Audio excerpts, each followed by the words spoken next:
Galatians 5:1 is it's about freedom. It's Paul, well, all of Galatians is about freedom. Paul is facing the Judaizing tendency of a number of people who are saying to the early church, you have to follow the Mosaic law. These are people who came out of the Jewish tradition, and they insisted that people be circumcised and that they follow the Mosaic law. And Paul is saying, wait a minute, you have freedom. You are justified by faith. It is a graceful experience. Jesus blesses you with freedom. So don't go back and enslave yourselves. Well, it needs to be pointed out that freedom is a pretty tough row to hoe. And often people will give it away. I remember from my time in college, I was taking a post-Civil War class with Dean Ralph Morrow. He was a great teacher, loved him. I remember we had readings of journal writings from mostly former slave women who had been mostly house slaves, because they were but the only ones who got any kind of literacy, and a very small sampling, but the sampling was interesting because, at least my take from it was, these women were saying, life was a lot better when we were for the master than when we, now that we're out on our own. And when you consider it, this is an emancipated community. There was virtually no literacy. There was virtually no economy. There was virtually no sense of community because they'd been all sold and used as property. And the only sense of community that might have existed were probably among those slaves who worked in the home of the masters and his family, because they were close enough and they worked close enough. The upshot of all of this reading of these journals was freedom is hard. It's hard to do when nobody is telling you what to do, when there are no boundaries, when it's not obvious what life is. Freedom is tough. And these women writing in their journals was saying that. They were saying that. They were saying, it seemed better. Now, they were just doing what the Israelites did in the wilderness. The Israelites kept saying, we were better in the flesh pots of Egypt. And that's true. They were probably. Because wandering in the desert, they had to find water, and they had to find game, and they had to find things to eat, and it was tough. And God provided those, but they weren't always appreciative of what God had done for them. And like any human being, we sort of, what have you done for me lately kind of experience.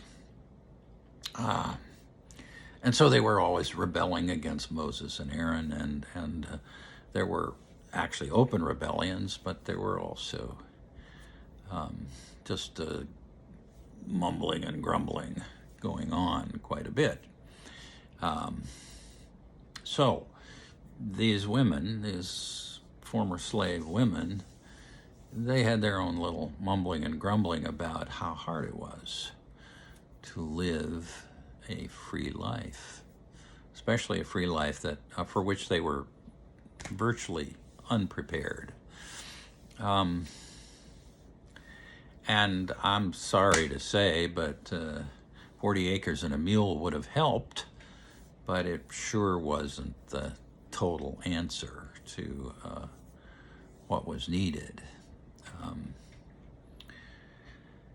So they found freedom hard, as, if we think about it, we all do.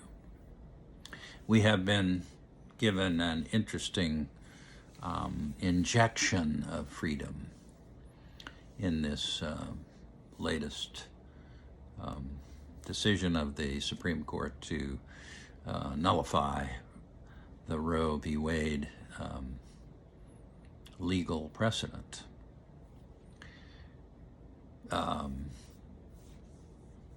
Abortion will now shift to the states, but there are a number of things that are going to happen.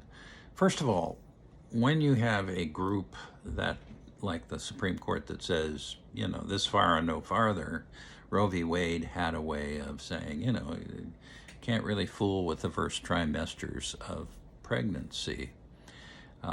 You can have other restrictions, and the court allowed those restrictions to a certain extent, but it didn't.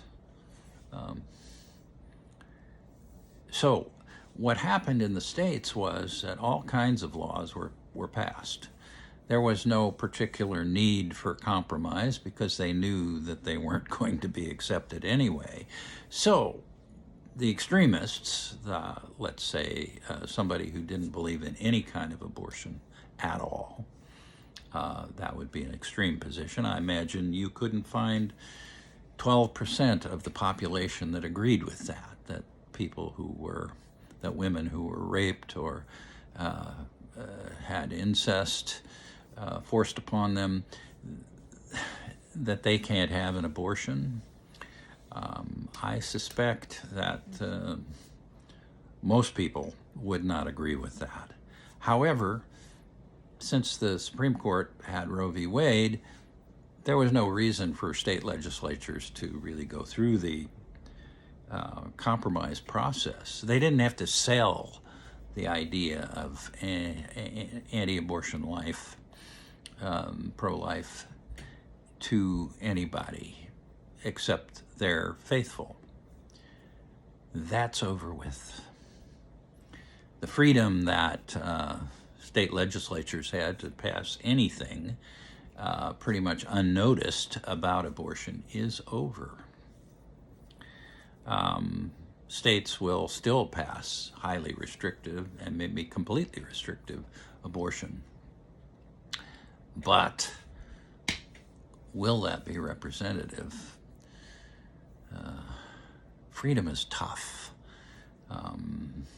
And what's going to happen, I think, are a couple things. One is that abortion laws themselves will have to be compromises with the majority, which does not agree with no abortions, period. That's obvious. Now, I know that people who are against abortion have a sort of self-righteous idea that God is against it. Now, Jesus never mentions it. And I have to say that Samuel Alito is wrong about the history of abortion, that English common law, which is one of the traditions we use as a precedent, did not criminalize anybody up to 20 weeks of pregnancy. That is traditional in English common law. So Alito's idea about the history of abortion or anti-abortion idea is just wrong. He doesn't include, as I say, some of the traditions that are really very much a part of our legal precedents. But he's a kind of snarky, he seems like an empty suit to me. Anyway, or an empty robe, I guess would be a better comment. But he wrote the opinion, and so it is gone, Roe v. Wade. And so that means that state legislatures aren't going to be able to pass just anything they want to now because they know it's not going to actually become law. It is law. It will be law. And they're going to have to fight it out with the people who disagree or compromise in some way. If they don't, what's going to happen is something else, which is a major push against gerrymandering. Now, I know, for instance, in some years ago, in the Ohio legislature, 54% of the people who voted for representatives in the state of Ohio, 54% were Democrats and 46% were Republicans. And yet, 10 congressional Republicans represented the 14 different districts in Ohio at the time. Gerrymandering, it really does disenfranchise people. Number of states are experimenting with sort of nonpartisan ways of looking at this process, which I think is a good thing. There are a number of things that have been done with gerrymandering. One is to provide for persons of color in the congressional delegations. But in general, the idea is to create a massively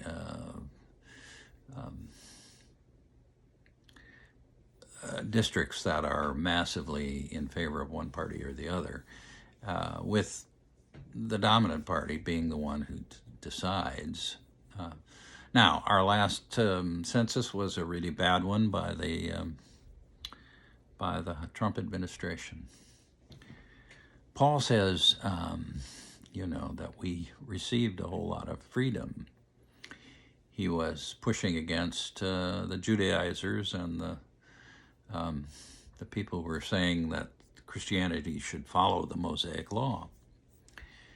It has to be noted that the Mosaic Law has been variously reinterpreted over the millennia that it has existed.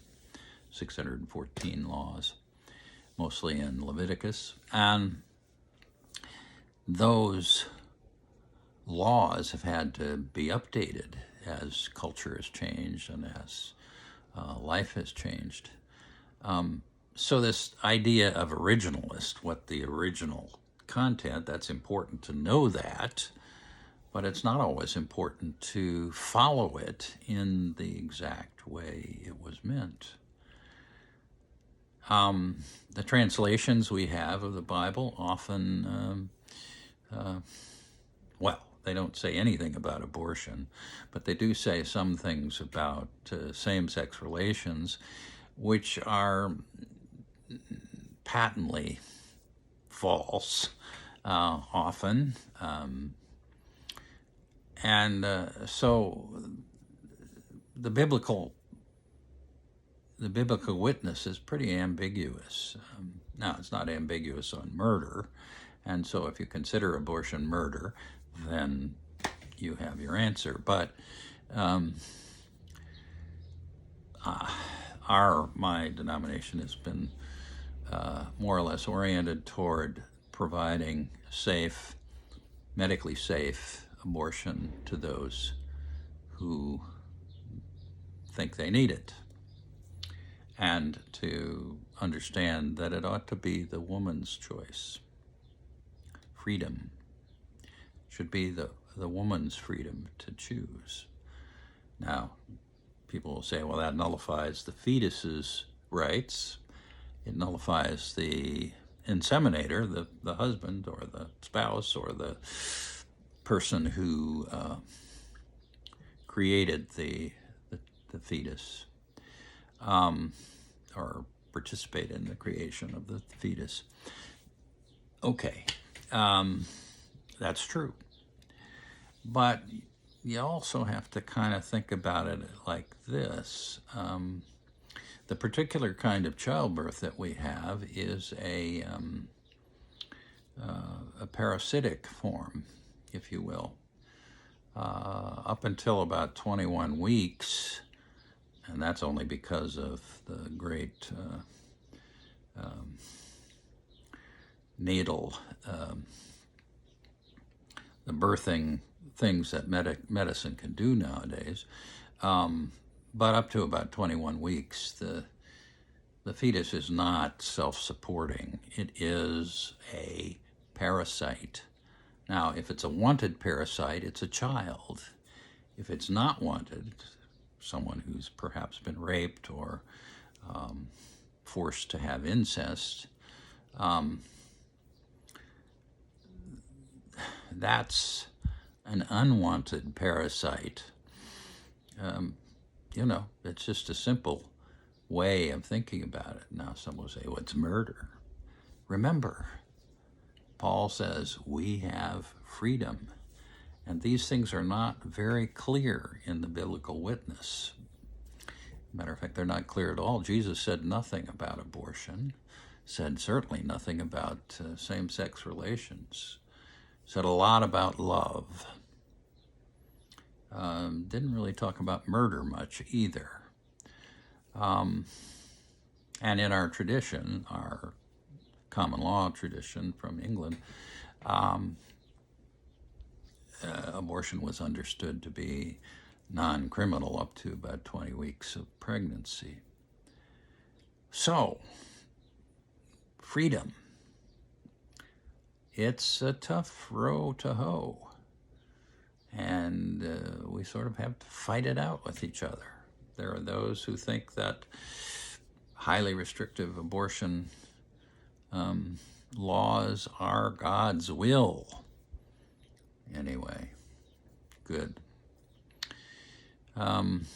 Good for them. That's their understanding. They are in no way a majority of people in the country. So if they get their way, it is because their minions have somehow figured out a way to maneuver it. But more than likely, they're going to have to compromise.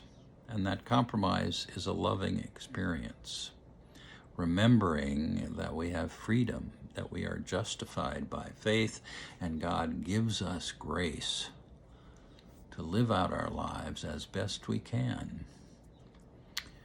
And not with so much interference from laws that are imposed upon us by distinct minorities. Well, blessings to you. Enjoy your freedom.